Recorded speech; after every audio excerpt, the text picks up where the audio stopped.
There's already 50 people waiting for us. What's up, people? Sorry, everybody. I was a few minutes late to this in another interview, and I just lost track of time. No worries, no worries. We're live now.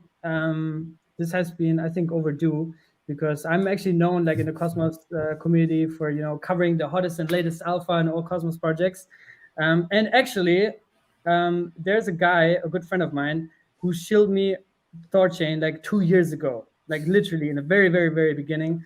And I don't know, I just never, you know how it is in crypto, like you never have time to like research all the projects at the same time. Of course. I'm doing my best to like be on top of the things. But yeah, I'm really excited to have Chad and Mogarhi. How do you pronounce that? Yep, Mogarhi. Mogarhi here from THORchain and THORSwap. So we have both here present today. Also for the chat, if you guys have any questions, feel free to drop them throughout the conversation. At the end, we'll have a little AMA. I don't really have an agenda prepared, so this is just going to be pure raw conversation. I do have a lot of questions in my head though. Because what you guys are doing is really, really, really interesting. And especially with the recent mainnet launch and also Atom now natively on THORSwap or on the THORchain liquidity protocol. I think this is also very, very interesting for cosmonauts or for the rest of the Cosmos community, I should say, because you guys are actually core cosmonauts, right, for many, many years. So first off, I think it would be cool if you can give some context to your Cosmos journey, your crypto journey, how you discovered Cosmos. I think THORchain started in 2018 or something as a research project. And then somehow at some point you stumbled upon Cosmos and you thought this is the tech we want to build on. So maybe walk us through a little bit on that journey. Yeah, so it's actually fascinating because in 2018, as you mentioned, like THORchain was attempted. And because things didn't exist at the time, like so Cosmos didn't exist yet, THORchain signatures didn't exist yet. The team at the time probably wasn't the right team to have at that point.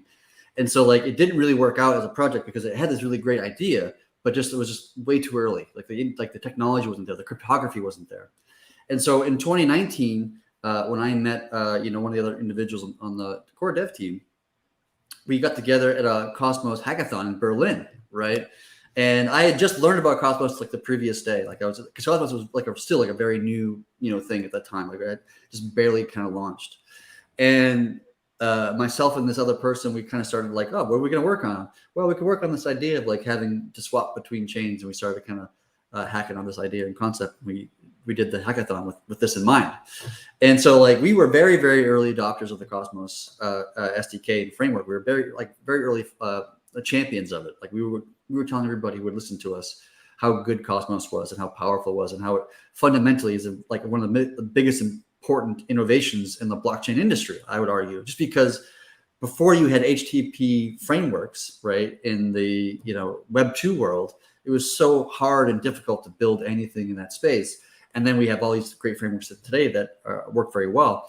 And so blockchains, with Cosmos specifically, has like done that. It was created a framework where you can easily build a blockchain without having deep understanding of the underlying like protocols and that kind of stuff that you don't have to understand. So it makes it a lot easier for developers like myself to build a really cool and interesting idea that can benefit society.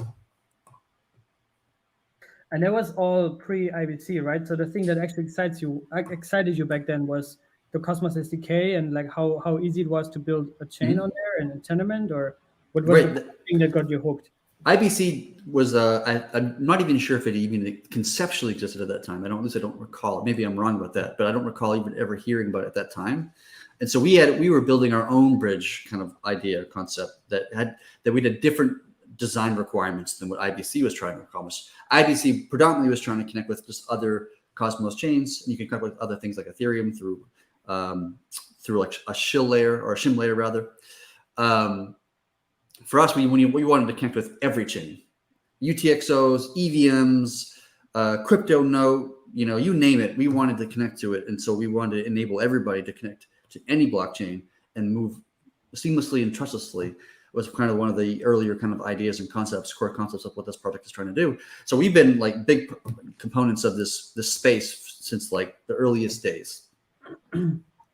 Yeah, I mean, I remember when I got into crypto early 2017, this was just like, maybe one day we have decentralized exchanges that actually work, that have nice UX, UI, liquidity, and also like native assets that you can swap there. Now it's a reality, right? I mean, THORchain is working. I played around with it myself today in preparation for this interview.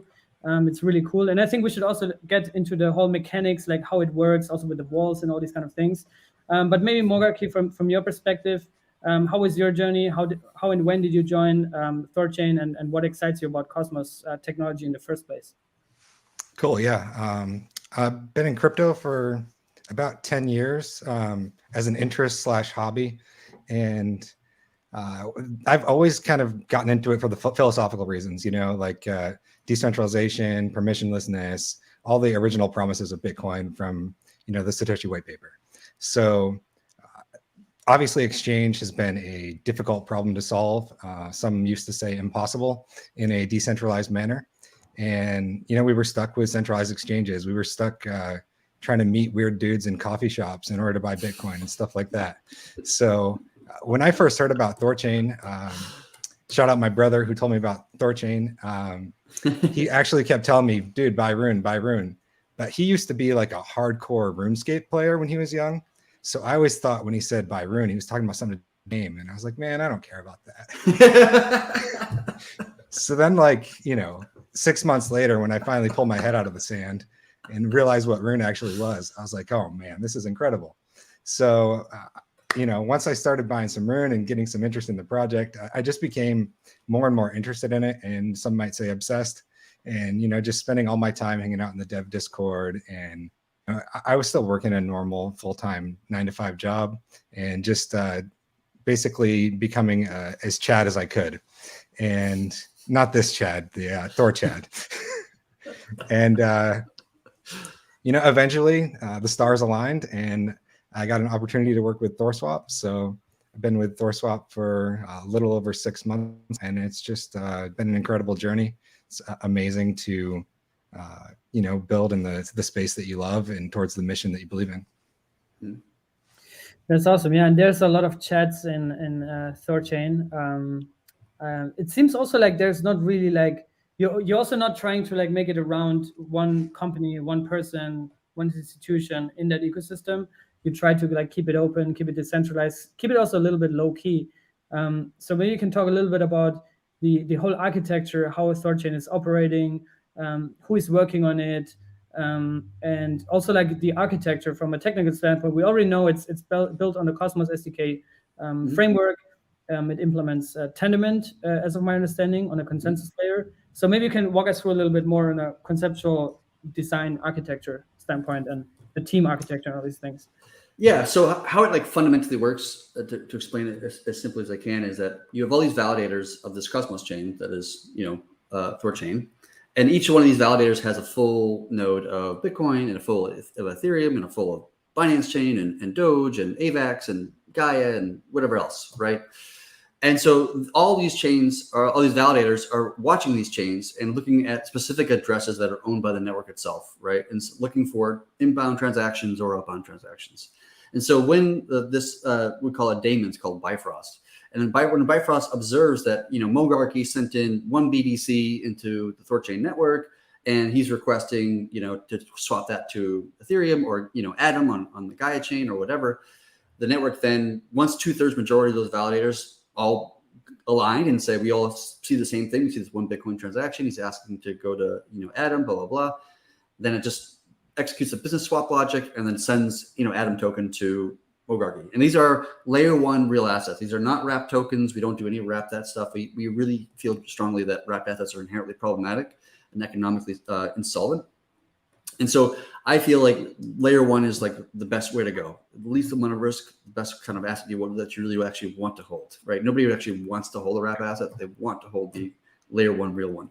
And so that's how we interact with the space. And so we just observe other external chains, make a consensus, do a swap, send out some other asset and some other chain. Okay, so basically, instead of focusing on bridges, which is what most ecosystems do in crypto right now, that have a lot of friction, and we see that like every other week there's a $100 million hack here and a $500 million hack there. You guys resolve that on a validator level.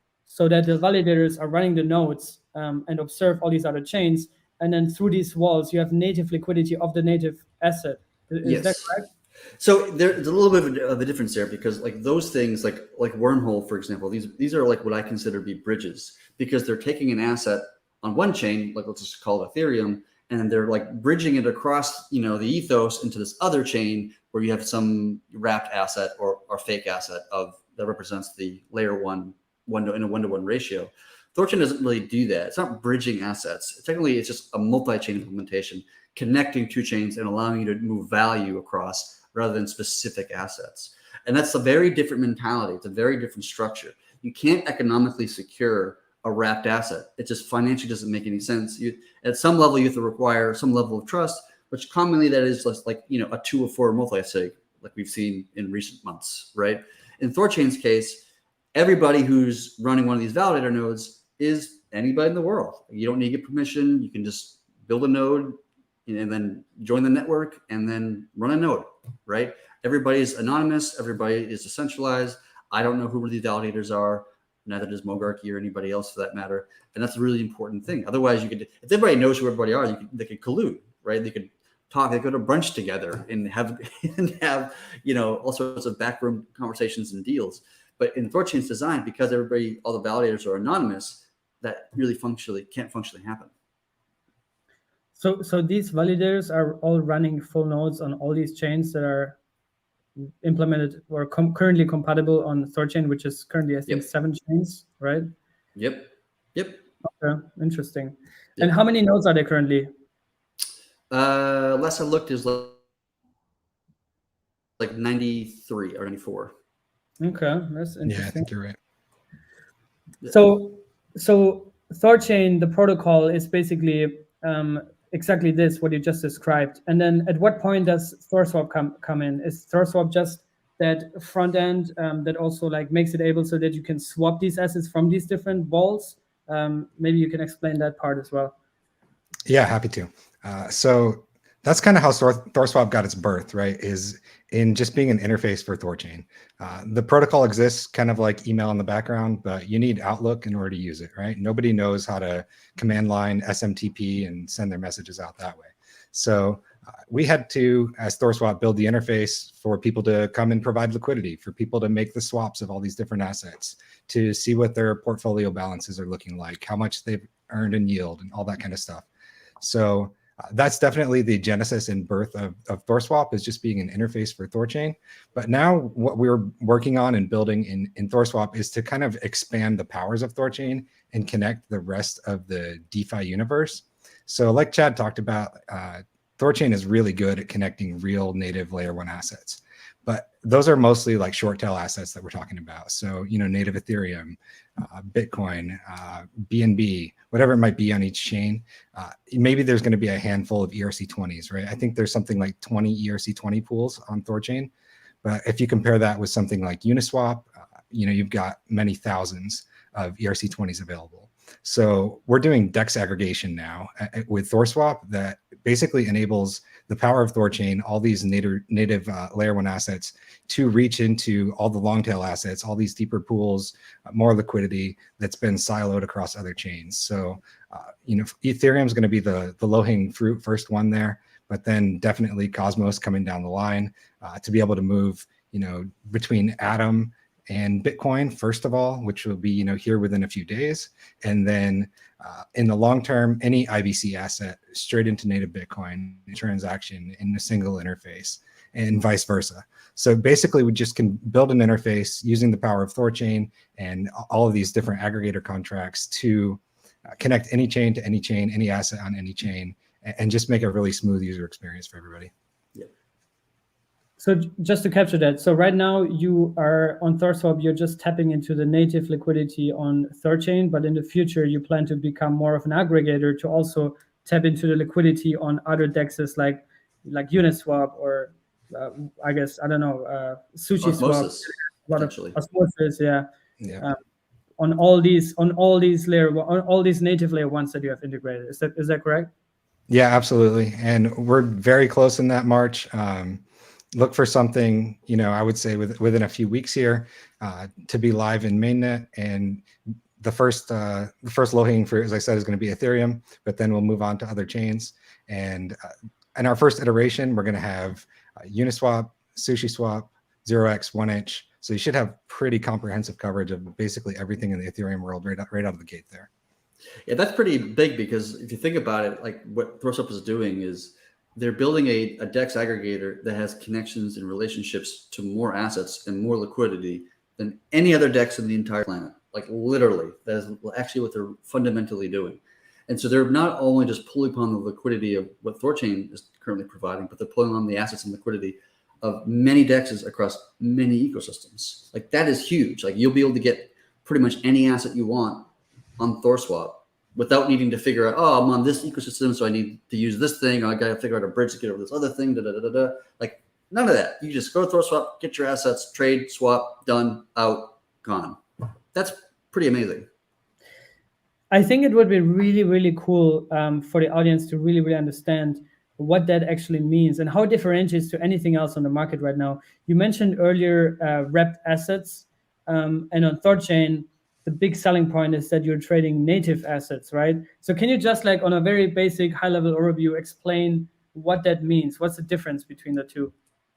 Yeah, so one of the big problems with wrapped assets is that you have this prolonged security exposure. So say you're using a wrapped asset on, just using Wormhole as an example, and something happens to the Wormhole bridge, and some of the funds are stolen that are backing that wrapped asset, that fake asset that you're holding in your wallet. Well, then all your capital is gone, right? You just got screwed. Like you're done, right? So you have, as long as you're holding that wrapped asset, you're exposed to whatever happens on that bridge you use to get across it, which is inherently problematic, at least from my perspective. That's true. But on THORchain's case, like if you swap Bitcoin for Ethereum or whatever, you don't take on exposure after the swap, right? So as long as you are exposed for just effectively a single block on THORchain, then like the amount of exposure is extraordinarily small. And so like you don't care tomorrow if THORchain gets hacked or the whole thing blows up or like whatever. You don't really care anymore because you already used it for what you're trying to use it for, and you don't take on any risk or exposure to it. But in a wrapped asset, you do, and that's inherently like problematic. Not to mention that like a wrapped asset has to be backed by something, like the ETH, for example, right, that underlies a wrapped ETH on Solana or some other chain. And like, well, what's the mechanism we make sure that ETH is still there, right? What's to stop the individuals who are running the multi-sig that controls that ETH from just getting up and walking off with the ETH underneath it, and then like chilling out on a beach in Fiji or whatever.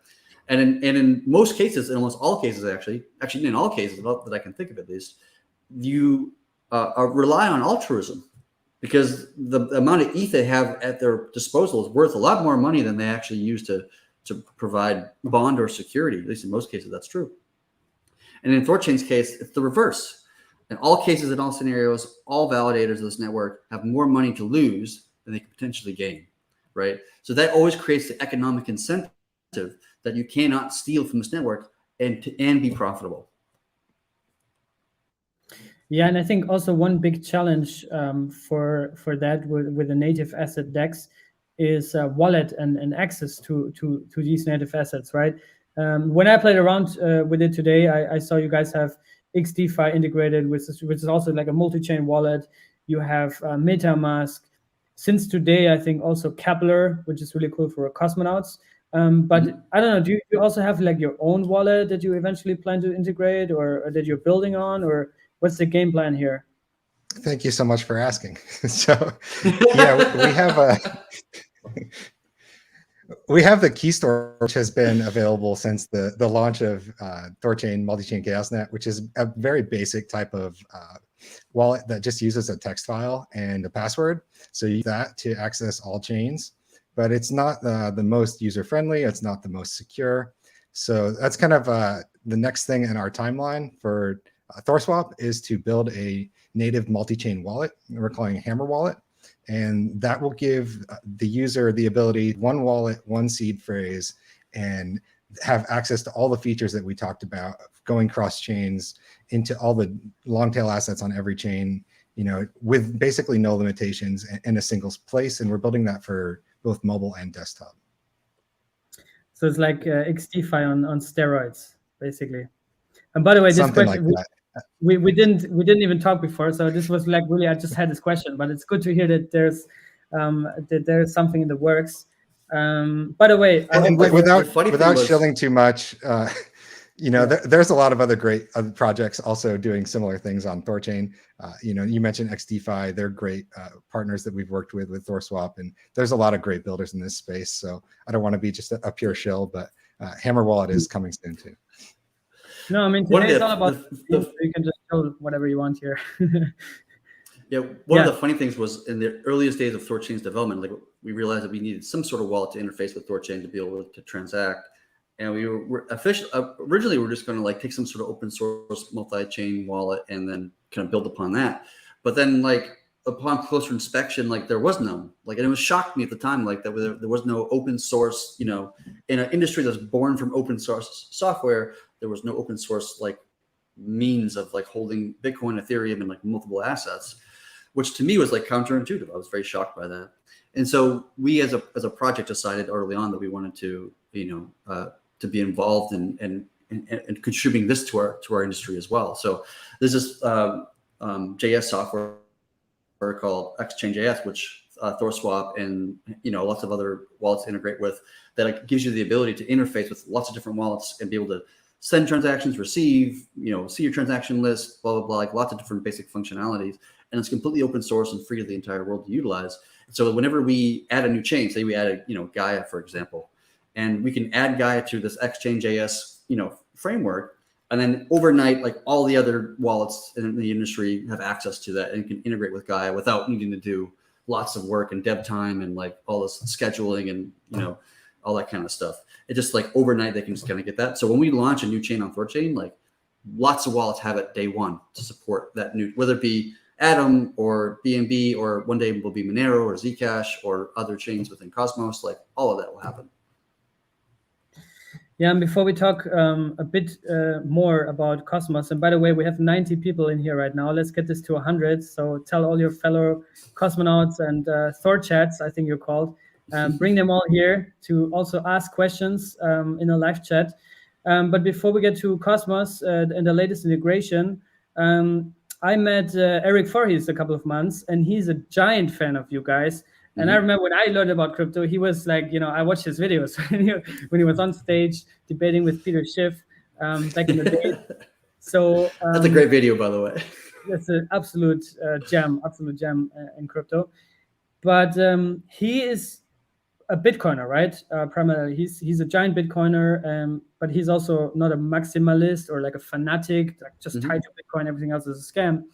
And he's super excited about that aspect that you can just trade Bitcoin natively. You can buy Bitcoin, native Bitcoin, without doing KYC, right?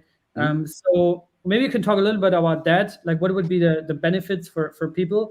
And do you guys also have fiat on-ramps natively integrated, or is that something that's maybe coming? Or I think Thor Wallet is actually another project is working on fiat on-ramps and on-ramps. I think they're going to support like $100,000 a year, I think, to be able to trade in and out with fiat, if I'm not mistaken. I'll look into that. But yeah, I mean, this has been a problem. The problem that we're solving as a project to be able to move between blockchains seamlessly is something that like Eric Voorhees has been working on since he formed Shapeshift back in 2014. Like this has been a problem like in his foresight, right? Like this is something we need to solve as an industry. And there's not a single like rational person in this entire industry who would argue with me that we don't need decentralized mechanisms to move between chains. Like no one would argue with me on this point. And so when Eric learned about THORchain, and after going through years of struggle with Shapeshift and like trying to be a decentralized mechanism to get between chains, but then like KYC was kind of forced upon him and Shapeshift and like that whole headache that happened to him, like he realized that what we've designed and implemented is a completely practical and usable method to have good liquidity to move between, Bitcoin to Ethereum to any chain out there. And that was like a big thing, a big deal in his head, because you really can't have the most decentralized, cryptocurrency in the world like Bitcoin, and then use centralized mechanisms to get in and out of it. Like that's just kind of almost comical in some sense, right? So like we need to get to a place where we can move in and out in decentralized mechanism. And I think THORchain is certainly that mechanism to do so. Yeah, and I think even now you could probably, because I think MetaMask has, what is it, MoonPay integrated, so you could probably buy Ethereum there, send it over to THORchain, and just buy Bitcoin with ETH there. So yeah, that's yeah. I kind of look at it as bring your own on or off ramp, whatever you like, and once you're connected to the THORchain ecosystem, you can move between any chain freely. I don't know if we're ever going to have a good solution to interact with the government's banking system without their permission. I don't really think so, but maybe someday we can just do on-ramp only and then just never off. Well, maybe in a day where like we have CBDCs, possibly maybe then it becomes more practical from an engineering perspective, but the political / regulatory perspective is still as sticky as it is now. Yeah, and I also see in your background on your very cool fancy computer, there's sometimes a Monero sign popping up, so we can talk about Monero also maybe later. There's also a question I saw in the chat, somebody asked when Monero. But let's talk a little bit about Cosmos and the integration. Kepler, I think, was just integrated today on THORchain, at least, or THORSwap, at least when I saw it, I saw it's possible. So what does this integration mean? I know a lot of like cosmonauts, they're very much, IBC maxis in that sense. They say like, IBC needs to get implemented everywhere. You, as of my knowledge, at THORchain, you don't have it implemented yet. I don't know if there are plans to implement it. How do you view that, and what does this integration of Atom in THORchain mean for the rest of Cosmos? I mean, I think having an entry point and an exit point from that Cosmos ecosystem without centralization or asking permission or centralization that can happen is like critically important to any ecosystem, and Cosmos is no different in this sense. So being able to trade layer 1 Bitcoin with Atom or layer 1 Bitcoin with Osmo or Juno or like, insert favorite coin here is like a critical thing that every ecosystem should have, right? Having such a mechanism to get to one stable coin to another or one asset to another is like, inarguable, something that every ecosystem should have. And so by accomplishing it here, we're just empowering the Cosmos ecosystem to have access to more assets and trade more freely with more liberty and more self-sovereignty than they've effectively had before.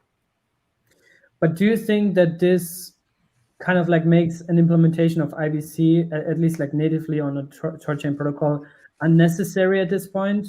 Or do you think at one point, or even now, are there like plans to implement it, or is that really not really necessary from your standpoint? Yeah, we've looked at IBC on and off several times. There have been points when I was very excited about it, and there's points when I was not very excited about it as implementation. We have a different design requirements than what IBC implements, right? And so the way that I think I'm looking at it these days is that if you think about Uniswap and Sushi and Osmosis and like these kinds of DEXs as ways of moving around within a specific ecosystem, right? Kind of like a driver's license to drive between state to state. And then you need, a passport to get across, countries from going to the United States to Europe or something like this. And THORchain is like probably going to be more like a passport than a driver's license, right? And so being able to swap, for example, from Juno to Osmo to, Atom maybe or whatever, and then send the Atom through THORchain to Ether, and the Ether gets sent to, 1inch, and 1inch swaps it to Link. And there was a bunch of transactions that occurred there, but from your perspective, you just sent the Juno in, right? And so like in a single transaction from your perspective and not having to pay gas all along the way or hold many wallets along the way or any of these kind of things is just like a critically important and hugely important thing for the entire industry. So I think like what may end up happening, and I'm not a future, I don't have a crystal ball, is that like we'll utilize, exchanges within Cosmos, like Osmosis, for example, or maybe Gravity DEX or whatever it's coming downstream to trade within that ecosystem using IBC to kind of teleport around. And then when you want to exit those systems, I think THORchain will play the best way to do so. Would there be like, so from what I understand it, IBC would not be completely necessary to make THORchain a success, and obviously it isn't at this point right now. But would it have any like downsides? Or because I'm also thinking like the RUNE coin, wouldn't it I don't know, wouldn't it be beneficial to have also RUNE liquidity on other Cosmos dexes, for example? Or could you also do that without IBC or? No, so with opening up IBC opens up some new things that have to be considered, right? And that is, so for example, in THORchain's case, like large transactions get delayed, what we call delayed outbounds, to give the community and the network time to respond to some sort of exploit or attack that's happening on the network, so that we ensure that all the liquidity on the network is safe, right? And so right now, the swapping to a RUNE asset has no delay because there's no exit other than centralized exchanges. And if you're hacking THORchain and you're stealing RUNE, you're not going to exit through Coinbase because, you know, you're doxing yourself a whole long way. If you open it up to an IPC thing where you can instantly transfer to another chain, that becomes an exit point for, you know, making an attack on THORchain more economically feasible, which is something, you know, we may not be interested in being exposed to that. In addition to that, some of the design aspects of IBC just doesn't match kind of the ethos of how we designed, you know, our bridge.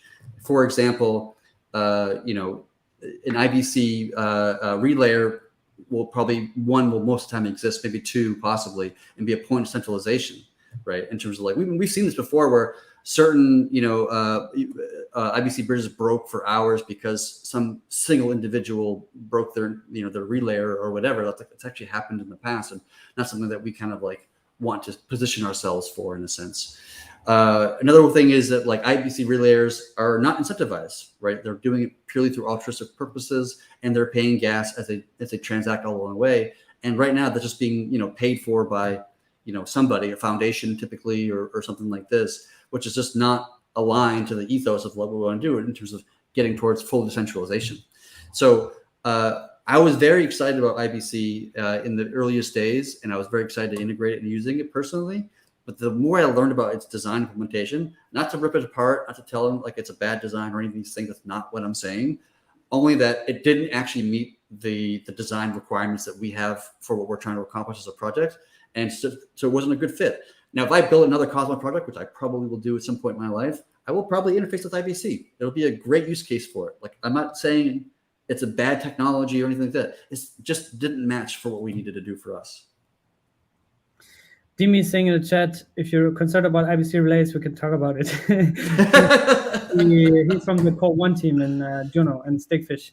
So, yeah, but I think like, yeah, I don't know. I think you've also. I've had several conversations. Like I've had several conversations with many people within the IBC dev community. Like I think I've probably had at least 3 or 4 or maybe even 5 conversations with different individuals at different points, and I've gone through it all many times. And every time I said it, I'm like, there must be something that I'm missing that I'm not getting. And every time I dive deeper into it, I'm like, no, this is actually how it's designed, and that's okay, but it just doesn't match for what we need in this project.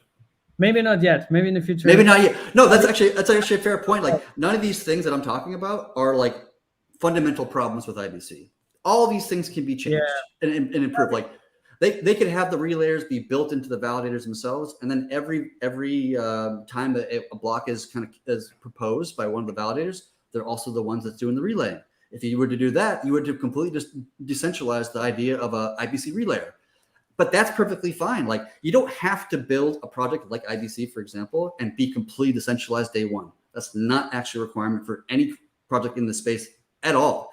It's okay to start somewhat centralized in the beginning and then have a pathway to decentralization. But what's most important about that is having a pathway to decentralization. And many projects don't have that. But IBC totally does have that. It can totally become much more decentralized than the way it is now. That is completely possible. And I have every faith in comments that it will become that. But it's just not what it is today. If I can jump in just for a second, you know, super interesting discussion. I think what matters the most to a user who's asking about IBC is, hey, am I going to be able to use my asset on what Cosmos chain and connect it through to what THORchain is doing? And the answer to that is yes. We can do that through DEX aggregation. So by just adding the Atom pool, which is, you know, going live within a few days here on THORchain, you can use IBC combined with THORchain through DEX aggregation, and then move from any of those Cosmo chains into any of the other THORchain chains, or vice versa. So, you know, IBC can still play a really important role there in the swapping of assets. and without THORchain needing to necessarily interface with it directly. Yep, very true. But it would only count for Atom, right? For whatever you have vaults implemented. So you could start with Atom, but like if we were to integrate, for example, with osmosis, from that point you could do like you can probably use like chain accounts, for example, to be able to take a complicated set of transactions of like relaying over here and then doing a swap and then relaying to the Atom and then swapping the Atom, blah, blah, blah. Like that's all possible and feasible from a technological perspective.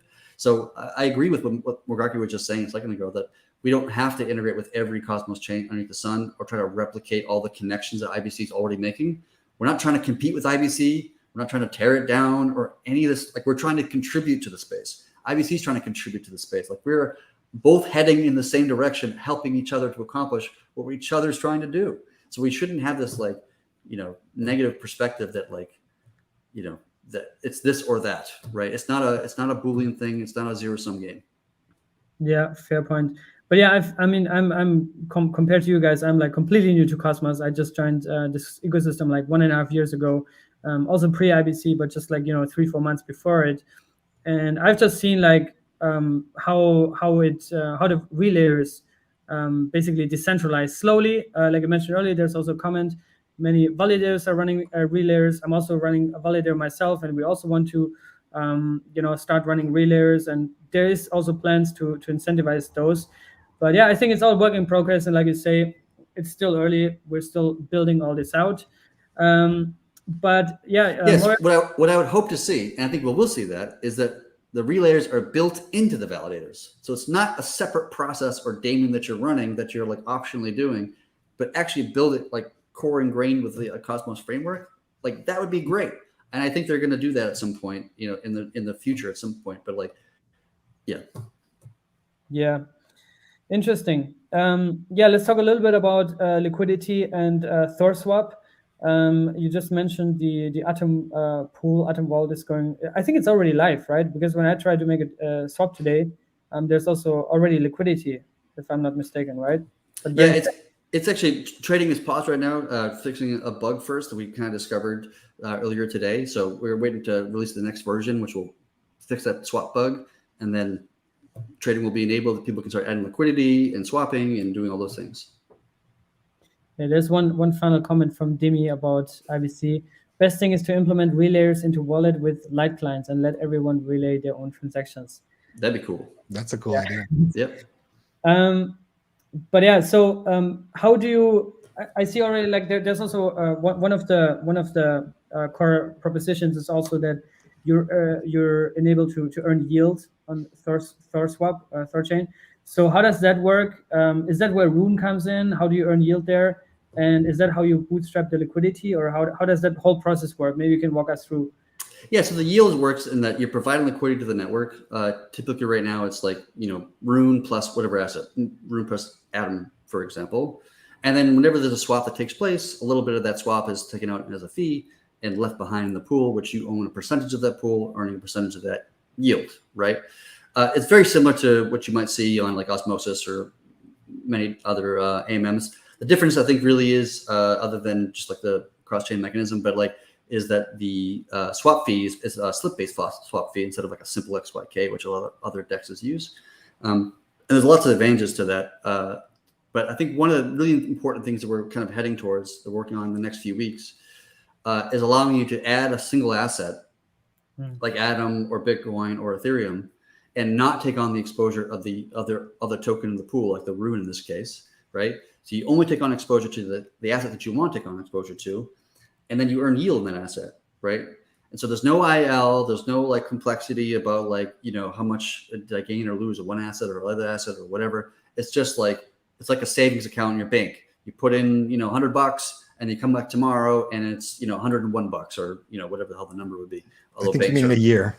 Maybe in a year it gets $101, but like, yeah, the interest rate isn't so great in TradFi world. But this is something this is actually a really big innovation that we're working on right now. And so allowing people just to take on what they want to take on for, in terms of exposure and just getting the yield they want to get is like super free, right? And that's one of the most like in-demand features that we've been requested for since we launched this thing over 2 years ago. Interesting, yeah, because what you can do right now, you can also just come with one asset, but what it will do right in the back end right, immediately is it will swap half of it for RUNE, right? And then you still have this balanced 50-50 exposure. But how would that work? I mean, if you only provide liquidity for one asset, at one point there will be an imbalance. How do you assure that it doesn't? Yeah, so the network has a protocol reserve, right, which is basically a huge plot of RUNE. Right now, I think it's like 170 million RUNE just sitting in the reserve itself. This is not the treasury, by the way. The treasury is like owned and operated by the team. The reserve is owned and operated by the network itself and by the set of rules set by the code.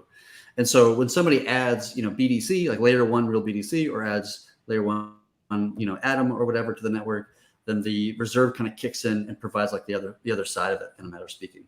And so any IL that happens, the protocol takes on that risk rather than the LPer. Interesting, yeah. And there's also is that also the impermanent loss protection? Because I saw in the documentation, is that how that mechanism also works currently? Yeah. So the ILLP is kind of. Just one more comment to that, because I saw there's like this 100 days, like where you get 1%. Like, can you explain that? I don't really. Yeah, sure, of course. I didn't really look. Yeah, so the idea is that after 100 days, you get 100% of ILP protection. So if you provide liquidity, and then 1 day later you get 1%, and 2 days later you get 2%, 3 days, 3%, so forth and so on, up to 100%. And so what that effectively is doing is the network is saying, if you experience any impermanent loss after these 100 days, the reserve will pay you back whatever it is that we need to kind of to fulfill you of that loss. And the reason why we can do this as a protocol versus most other DEXs in the space is that because the slip-based fee model that I referred to earlier is so effective in terms of being profitable, that after doing the mathematics of like 2 years of like economic data to support this idea, that very small percentage of the actual people who LP experience any IL at all, right? It's like less than 1%, right? And so the vast majority of people never even experience it to begin with. I think to date, the network has paid out, I think maybe like last time I looked, it was like 300,000, but that was a while ago, RUNE. And so like it's very, it can very much afford that, considering the network has 170 million RUNE in its reserve. Like that's like, drops in a bucket. And just to add to that, that protocol reserve isn't like a fixed pie that's just getting eaten away at slowly over time. Every time someone makes a swap, a portion of that swap fee is going to replenish the protocol reserve. So that's what makes the impermanent loss protection sustainable over time.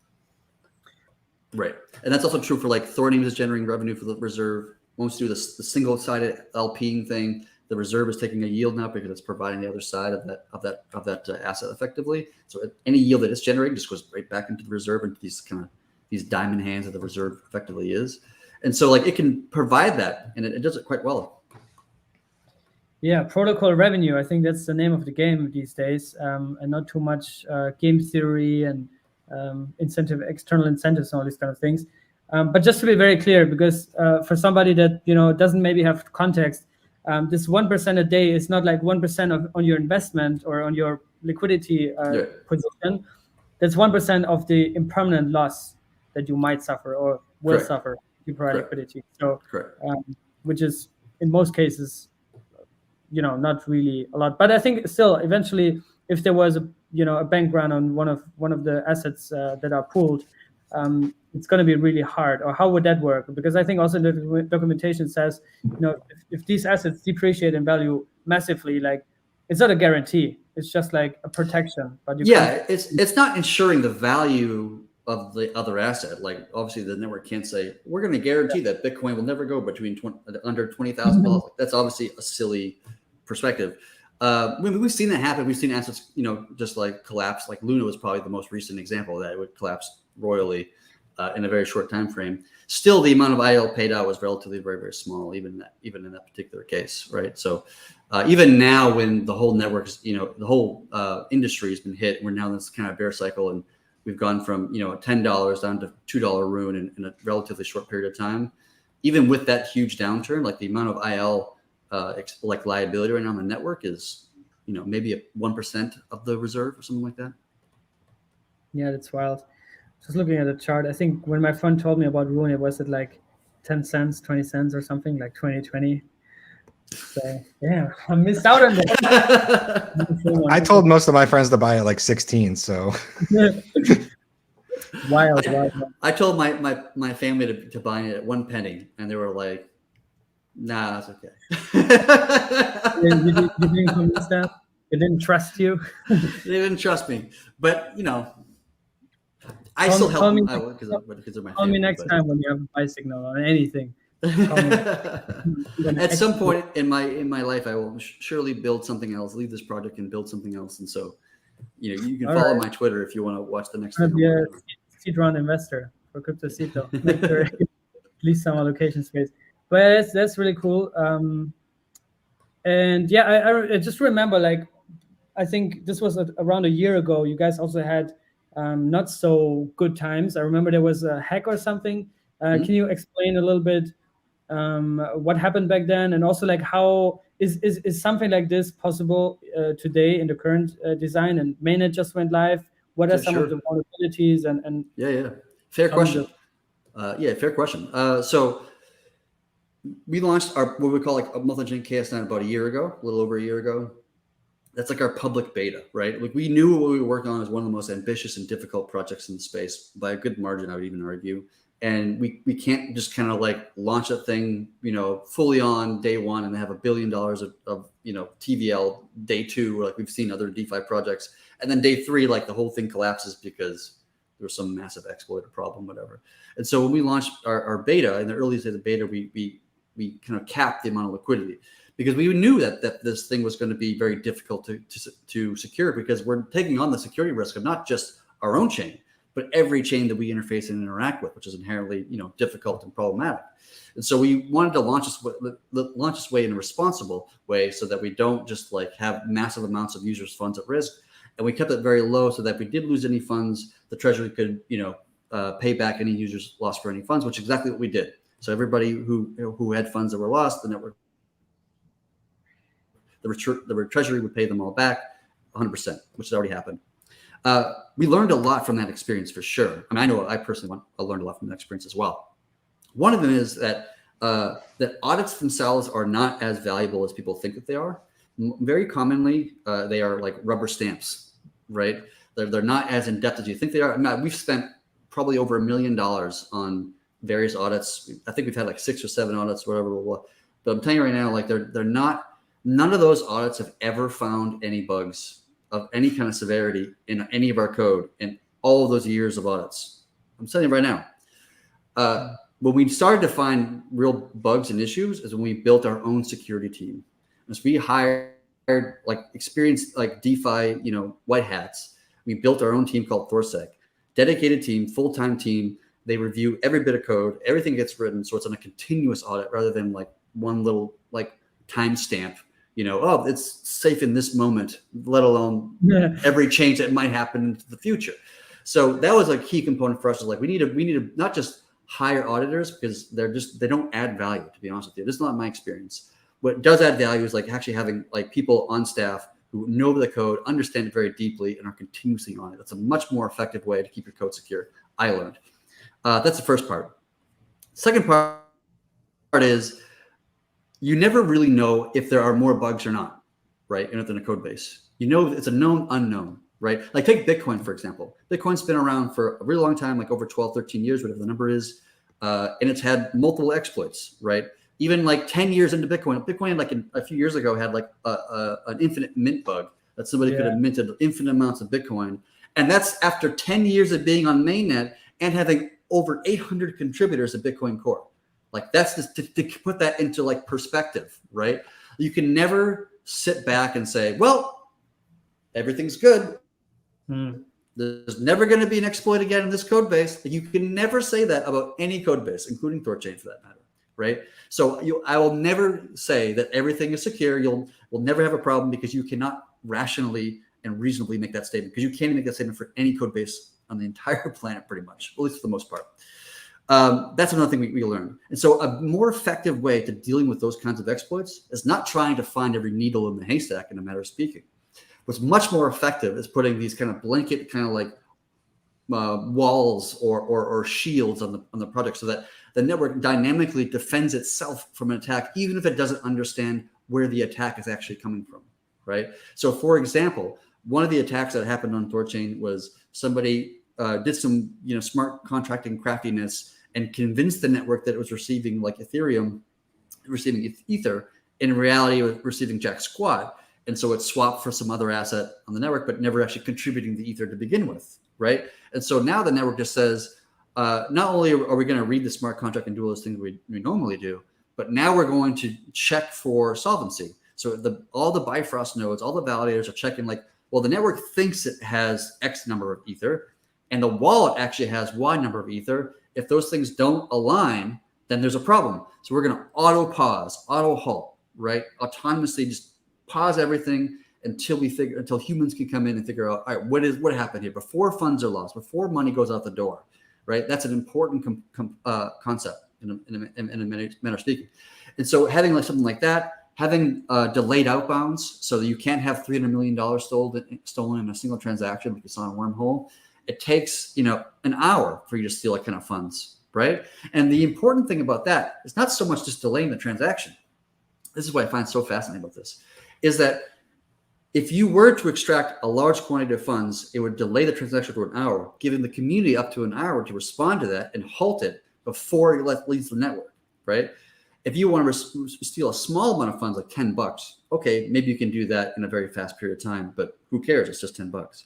And so we've effectively changed the mathematics of actually being a black hat on this network to say that you will actually make more money being a white hat and responsibly disclosing an exploit than you would if you actually use that exploit to take funds out of the network, right? It's actually more profitable at this point to be a white hat on THORchain than it is to be a black hat on THORchain. That was, to me, was like a really key innovation in what we did security-wise, is we just removed the black hat kind of tendency in some sense, at least in most cases. So there's some edge cases of like infrastructure exploits and TSS exploits and things of this nature, but like the vast majority of like operating within the network itself, like it's very much difficult to actually be profitable, or at least more profitable as a black hat than it is to be a white hat at this point. And that was another really key kind of like innovation of the project. Yeah, I think that's very, very, very exciting, and makes the whole ecosystem more secure. Like you mentioned earlier, I think this Bitcoin bug that was discovered, I think it was 2018, was actually, I think, disclosed by a Bitcoin Cash developer, right? So they didn't even exploit it. They just saw it and then they disclosed it. Yeah, they didn't exploit it that time. Bitcoin was exploited. I think it was 2013. There was another infinite mint bug. And for some period, there was like 800 trillion Bitcoin in existence for like some period of time before they rolled it all back and made the change. But like, you really cannot walk away from into any DeFi platform, whether it be Osmosis or THORchain or Cosmos or whatever. Like, it doesn't matter. It's all code. It's written by humans, right? Like all these things. The question you need to ask is like, what are they doing to defend themselves? And to me, just getting some company to audit the code is just like not good enough. It's structurally, it sounds good on paper and it gives everybody warm and fuzzy feelings in the community, but in reality, how it provides value, I have not seen that it actually provides that significant value. I mean, look at all the hacks we see on Ethereum all the time. Like, most of those things have been audited, right? Audit does not find all the things and ensure that there's no bugs or problems. Of course not. That's why you need to take a much more defensive approach of like, instead of finding the needles, create those big giant walls, right? Flip the economics of being a black hat onto being a white hat. That changes everything. That's a much more effective way of protecting a code base than like just giving to some random nerds for 2 weeks to look at the code and maybe they'll find something, maybe they won't. One of my favorite little details with the delayed outbounds that you were talking about is that, if anyone notices that something weird is going on, they don't have to wait for some central authority. They don't have to wait for you or another core dev to go and do something about it. Any one of the, now 93 decentralized nodes at any time, if they think something suspicious is going on, can pause the network and say, hey, let's figure out what's going on, raise the flag, start talking to the other validators, start talking to the other community. So I think that's a cool aspect, that you've got that decentralized mechanism to protect all the assets in the network. Yeah, and just to clarify that mechanism a little bit more, that basically gives each validator one opportunity to pause or resume the network one time every week, right? So you can't just like pause it indefinitely and just be a dick. It doesn't work that way, right? So like if I decided to like, I ran a node and I decided to pause the network because I saw something suspicious or weird or like doesn't look right, and then Mogarky is running a node and he says, no, that's fine, don't worry about it, and then he resumes the network, he can resume it, right? And so like I might pause it up to 1 hour, right? And then he might resume it 1 hour back, right? And then a third person might come in and say, let's pause it, or might resume. Either way, we're pushing back that kind of like block height of when how long the network is paused for, and it reaches a consensus within the community of like, what is the right thing to do here? Should we pause it? Should we resume it? Do we need to do anything before we resume it? Like all that stuff just comes into play to stop things from getting bad before they get real bad. There's a question in that context from Numclaw, whether there's a program for InfoSpec people to get into Web3 security white hat hacking. Are you aware of any, or should I just hit you up and start at THORsec? If you're interested in working a part of the THORsec community, like hit us up, right? I'm on Discord. You can hit me, or maybe Mogarky will push you in the right direction. Either one of us. We can have that conversation. We do have a bug bounty program as well. That was another big important thing I learned about the exploits that we experienced last year. Was like we had a bug bounty program before, but that's not good enough. You need to like publicize it. You need to get it out there. You need to have an official process.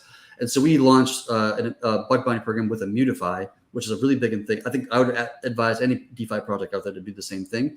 And so if you start digging through the THORchain code, you find some bug or exploit or whatever, open up a bug with Immutify. You don't have to be KYC, like you can stay anonymous.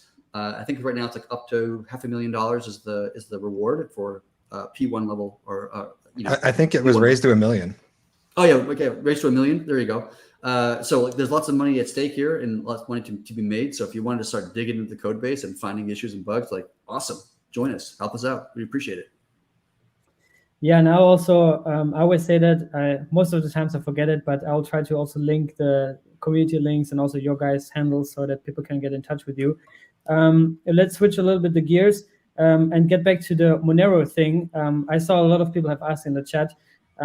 Lucas is saying, THORchain will be incomplete until Monero integration. Do you understand it the same way? Well, I don't understand it the same way. I think THORchain is complete without Monero, but it's obviously better with it for sure. So the problem with Monero is that it's a very different blockchain, right? Obviously, it's got ring signatures and privacy built into its core kind of protocol. And because of that, it makes it very difficult for all the validators of the network to get a consensus on like who sent what Monero to this thing, and because everything's encrypted and secured in that way, right? So it becomes very difficult. The Haven team has been working on the chain integration for Haven, which is a fork of Monero, for many, many months. It's very difficult. It's very complex thing to do. I actually remember I was having a conversation with a very well-known wallet manufacturer. I won't say which one. And they were one of the first ones to implement Monero on the mobile. And like their community went on fire because it was like a big deal, because integrating with Monero is like extraordinarily hard and complex. And that was just on the wallet layer, not on like the actual like chain integration in like a more fundamental way. So I do look forward to the day we have Monero onto this blockchain. I think the community in general is supportive of it. But it is very difficult and it is very complex. It's taking many months to get it ready. But once we do, that becomes like a game changer, in my opinion, right? And now you have a decentralized mechanism to get in and out of a privacy coin that is as well as secured as Monero. Like that becomes like, it melts my brain just thinking about it. That's critically important. IBC enabled. And all those assets like Monero, you can trade, Atom or Osmo or Juno or whatever, Kava, whatever, into Monero and then back out to BTC or whatever. Like that's crazy huge. Like we should all kind of like acknowledge how ridiculous that would be. Did you look into Secret Network and what they're doing? Yes, Secret Network's great. I love what they're doing over there. I'm pretty friendly with the team behind it. We looked into integrating with Secret Network ourselves so we can buy and swap and trade with them. Unfortunately, because of their hardware requirements of like SGX, like chips and all this kind of stuff, like it's not practical for our validators to be able to run a full node, which sucks terribly because I wish we could. Same thing with Solana. Solana's like too CPU memory intensive to be practical for validators to be able to run. Unfortunately, I would love to see Solana added as well, but there's just technical obstructions from us to be able to add it. I wish we could, though, for sure. Fair point. Let's talk some numbers before we get into some questions. Also, maybe briefly the utility of the RUNE coin in terms of like also inflation, tokenomics, and then also in relation to THORSwap. What can cosmonauts do now with this Atom integration? What are some of the yields that you think? Are we going to make Osmo-like yields, or how is that going to be? Well, the yield is just depending upon like this market demand, right? So to kind of oversimplify a complicated thing, it's the amount of liquidity in the pool versus the amount of trades happening through it. Like that's what the yield is. And so if the yield's high, it might be driven lower because more people want to get into that juicy yield. If it's low, more people like want to swap. There's no extra RUNE incentives for it. There are actually RUNE incentives. So like the network does have block rewards, and so it kind of simulates. We actually simulated, designed it after the Bitcoin design of like a halvening, but instead of like every 4 years having a halving, it's like a continuous halvening. Like it's instead of being like a staircase, it's like a line. Do you know what I mean? And so it's constantly going down and it decreases per block. Like literally every block, the amount of RUNE emitted is less than the previous block in a literal sense. And there's a supply cap of 500 million, and so it's just getting lower and lower. And as the trade volume increases, like you'll see like the rewards go down and the trade volume increases, and so they'll like kind of be flipping each other at some point in a sense. Right now, the difference, the ratio between those two things is like the yield is like 85% RUNE and 15% swaps, like from swap fees being taken out. That sounds very low, but it's actually very high relative to other implementations. Most of them are like between 1 and 3 or 1 and 5%. We're like 3 times higher than the vast majority of them. So we're already kind of ahead of the game in this sense. But I do see a world where like what's kind of fascinating is that even though there's a hard supply of 500 million RUNE, right? The reserve technically actually has an infinite supply of RUNE because you have you're excluding RUNE less and less, but that you also have something coming in at the same time. So if you're pushing out like 5 RUNE per block, just a random number, and the network is earning 5 RUNE per block, well, then you have like you're pushing out 5 and you're putting in 5, and so you reach this kind of like equilibrium. And if you start like putting out more, then this will come up there. Like it's just like it'll always push towards the kind of the equilibrium. And so there will always be RUNE in the reserve in a sense, even like 1,000 years into the future. Yeah, my comment on like how much yield there will be in the pool would be like, really, that's up to cosmonauts. Like, how much do you want to use THORchain? How much are you going to be swapping into Bitcoin and Ethereum and all these other assets? The more that you use the protocol, the more yield opportunity there's going to be in the pool. Right. And that pool will also be IL protected. Correct. Okay. Correct. Yeah, and generally in THORchain's case, you don't actually have to provide both assets. You can actually just provide Atom or just provide RUNE or provide both. Either is fine. You still take on in the current design, you still take on the financial exposure to both assets, but you actually don't have to buy RUNE and then add it. You can just add the RUNE side, and then the network will basically buy the RUNE for you on your behalf, and then stake them both in just to make it easy for you. Yeah, they also implemented this on Osmosis natively, the single asset LP. Yeah, interesting. But just like historically, is it like more like 5%, 10%, 20%? What's like the average yield? I mean, we've seen it like as high as 100% in some pools. Like the BUSD pool was like the highest for a while, like at 78%. Like right now, everything's lower because it's a bear and the whole market's kind of taking a hit. But if you go to like THORSwap's UI, maybe Mugarki knows our top of his head, but you can flip through the APYs right now. app.thorswap.finance and just click on the dashboard link. Yeah, I'm just right now on it. So it says like featured pools. Keep going down, then you'll see all the pools. Yes, it's between like just glancing at it, it's around like 10 to 20 to 50%, like depending upon the pool. BUSD it says 32, ETH 16, BTC 12. You don't even have to go to Celsius, guys. You can just go to THORSwap. 100% true. Yeah, absolutely. To get decent yields. Absolutely. Interesting. Yeah. Cool.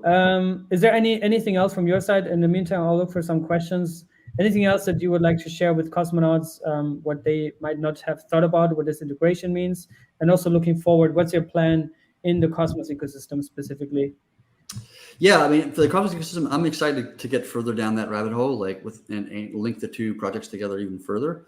I'm very interested personally in getting like osmosis integrated, and then integrating that DEX with the other systems. Like that just makes everything much more powerful and flexible and usable for the entire industry. So it's just like, it's a great step forward in many respects. If there's any particular projects out there, you know, in the space that want to get integrated, like now that we've done Cosmos, to do another Cosmos chain is like a copy and paste. Like it's very easy to add more Cosmos chains now that we've already done one. Just like it's easy to add Litecoin after we add Bitcoin. So if there's other chains out there that want to get integrated, like reach out to us, jump in the Discord, poke us, you know, let's have the conversation, and we can start kind of talking about that stuff. But whatever we can do to like just empower all those other communities to have access to more liquidity, more assets, and more yield, like you can't argue against that. Yeah, kind of in the same vein, I'll just say that what we're building at THORSwap, you know, of transferring between chains, any to any, we hope everyone comes and uses THORSwap, but we know that, you know, that's not reality. There's going to be a lot of different wallets. There's going to be a lot of different DEXs, and everybody's going to, you know, use the one that they want to use ultimately. And what we're trying to do with THORSwap is take everything that we've learned in the last 2 years and integrating all of this cross-chain technology, building these DEX aggregators, and make it more accessible, not just to users, but to developers. So if you're working on another DEX, if you're working on a wallet and you want to use everything that we got today, we're building an API, an SDK, giving access to our smart contracts to make all of that super simple for anybody, so that basically no matter where you are inside the DeFi ecosystem, the dream is eventually, it doesn't matter which platform I'm on, I can swap into whatever asset I want, and I don't have to worry about how it works in the background. Yep. Beautiful. Yeah. Final question before we get into a few community questions, and we'll make it quick. Are you coming to Cosmoverse this year? Yeah, that's a good question. Where's that located? It's going to be in Medellin, Colombia. Oh, Medellin. Yeah, 2 weeks I love before, Medellin. 2 weeks before Bogota.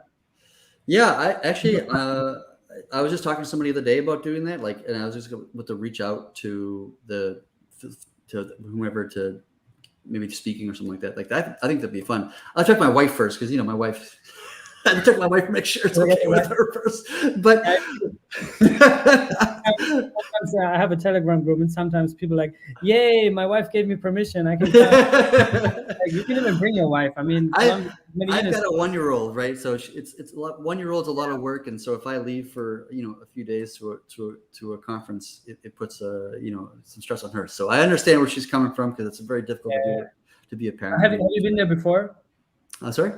Have you been to Medellin before? Yeah, I lived there actually for a while. Wow. Yeah, I lived in like 25 different countries. I lived around the world for like years and years and years. I just every month just moved to a new city. I lived in Medellin and Bogota for a few months. It was great. I really enjoyed it.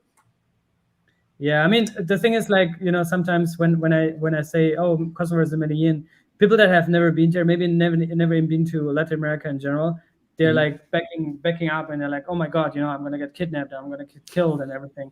But it's a beautiful place, and especially now, the people there, and that's why we want to do it there as well, is because I think there's a lot of young people that really want to get into crypto, into blockchain, into Web3. They just don't have an entry point.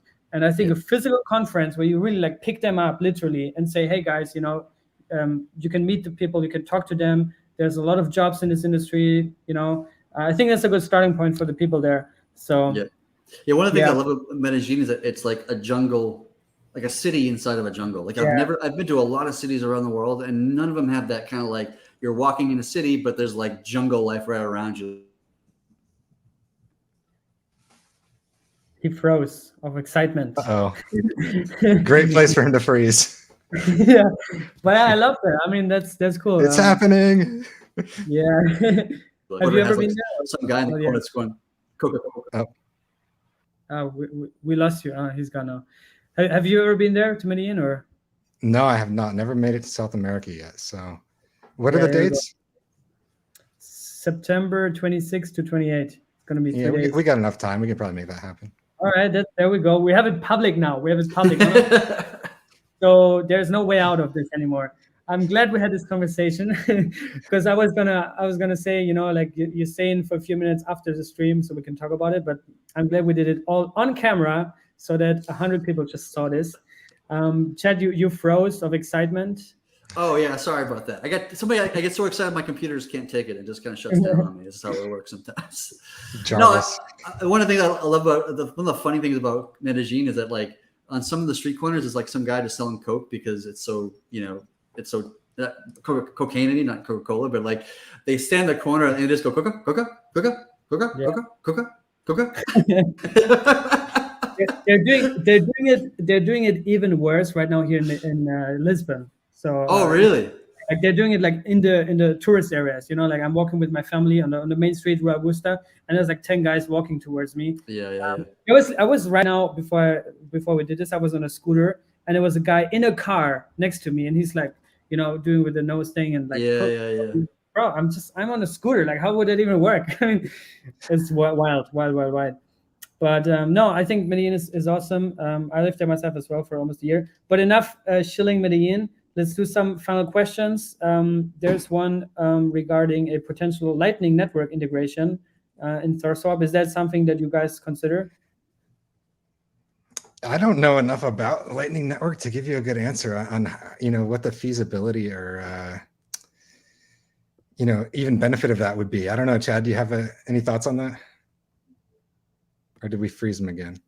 No, I think we froze him again. Oh. That's a perfect picture. That's perfect. But yeah, maybe when he's back, he can address that. There's also another question about why isn't THORchain focusing on top EVM compatible chains like BSC Polygon? But I think we addressed it also earlier when you said that you want to become more of an aggregator. Would that be one angle to consider this from, or? Yeah, that's one angle to consider it from. But, you know, these other EVMs, you're still going to probably need at least one pool on THORchain in order to be able to connect them in a really seamless way to do like single transactions between any of the long tail assets and all the way back to THORchain. So, you know, you could use bridges there if you want to, you know, use an Ethereum bridge, but as Chad talked about, we kind of try to avoid that as an ethos. So BSC Polygon, I think we'll definitely see them eventually. I think it's kind of a copy paste job for most EVMs, honestly, from a integration perspective. It's just really a matter of bandwidth and system resources and, you know, dev resources. So just one step at a time, and it's difficult to make those decisions. But if you have strong opinions about certain chains, the best thing you can do is get that chain community to want their chain on THORchain and then help build it, right? If we have a Binance Smart Chain expert who really wants Binance Smart Chain on THORchain, they can make it happen 10 times faster than just a community member saying, hey, THORchain devs, go figure out how to integrate Binance Smart Chain. So we've seen that happen with, you know, some other chains in the past, and I really think that's the best approach. Get your community excited about THORchain integration and access to everything, and then move things along. But if you jump in the dev Discord, there's a propose a chain section where you can talk about any of the proposed chains and, you know, make your arguments and all that kind of stuff. Awesome. Oh, sorry, was the wrong one. Elephant in the room. This is the main question everyone has. We want to hear about your dope crypto display in your PC rig. What's up with that? Yeah, I actually got that thing through a Kickstarter. It's called a Tidbyte, TIDBYT, and it has a bunch of apps you can add to it. You can add crypto prices, weather, Twitter feeds, whatever it might be. You can build your own. There's a whole SDK for it. But yeah, it's called Tidbyte, and I ordered it like more than 2 years ago, and I totally forgot about it until it showed up. So it was a nice surprise. It's actually a standalone screen. You can set it on your desk or whatever. It just happened to fit right inside my computer case. I just didn't see the atom price the whole time. I don't know, maybe I missed it, or you have to add that. But I can't believe it would be missing. I'll double check. There's also a question on Kepler wallet. It's already live there, right? So you can already connect Kepler to it. Felix also asking, now you only need to add BSC wallet. Is that something you're planning? Yeah, so BSC, Binance Smart Chain, I assume. We would need Binance Smart Chain, from the THORchain protocol first. But wallet-wise, yeah, we'll be ready at THORSwap. We've had Kepler ready for, a month and a half now, just kind of waiting for things to come into place. So we're trying to stay on top of that wallet game and make it as easy as it could be for any community to jump in with the tools that they already know, not have to set up a new wallet, not have to transfer their funds. Just use the wallet that you like and swap that way. Yeah, I'm just going through the questions, and we got chat back. Sorry about that. What's up? No problem. No problem. I hate how there's like one option for internet in my location. I have no other option. It's just a straight up monopoly, and it sucks. Yeah. Well, sometimes you have to swallow that pill. There's good internet in Medellin, though. So Yes, there is. better in Germany, which is where Of course, they asked me a stump question while you were gone, so maybe you can weigh in what your thoughts are about Lightning Network and any kind of integration there. Yeah, I love actually. Lightning Network's actually a big deal. Like it's not a big deal right now for some reasons, but like I think it's going to become, as we go further into the future, it's going to be more and more critical to the space. But like THORchain can connect to like pretty much anything. Technically, it can connect to like a Google spreadsheet, although I don't know why you would ever actually do that, but like theoretically you could, right? So it can connect to Lightning Network, layer 1s, layer 2s, like, pretty much anything out there that allows us to generate a private key at will. And so like one day having connection to Lightning Network, I think that makes a lot of sense at some point. I'm not sure right now because the amount of like, big BTC actually in the Lightning Network is like, things like 1,200 or something like this, or, not terribly much considering what it's supposed to be doing. But I think that'll change into the future, and there'll be more economic, value and pressure to be adding something like that.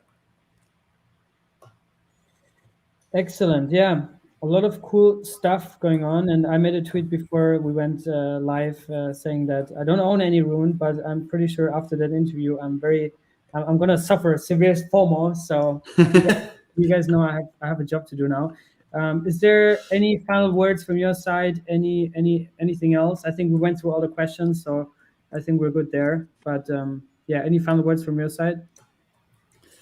Yeah, I would say it's like instead of buying RUNE, just like dive even deeper. Like I always tell people, like don't even bother buying it. Like dive deep, read about it, learn about the instant pendulum, the mechanisms at play, the math, like all these things. It's like the more you learn about this project, the more you're gonna fall in love with it. I can almost guarantee that. Like I've had literally people tell me, like Eric Voorhees, for example, that like that have not gotten this excited about our project since they learned about Bitcoin, because they recognize that what it's trying to solve is like a real big issue.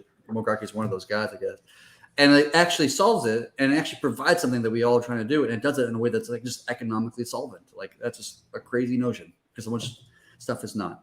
And so like the more you learn about the stuff, and granted it's a complicated project, but like the more you learn about it, the more you're going to love this thing and what we're building and what we're trying to do as a community.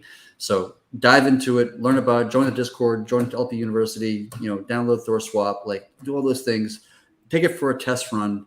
Because once you do, like, I think you'll be bitten by the bug, and you're going to fall in love with it. Yeah, all I'll say is welcome cosmonauts, and I'm super excited to connect our communities finally. So yeah, so am I. There we go.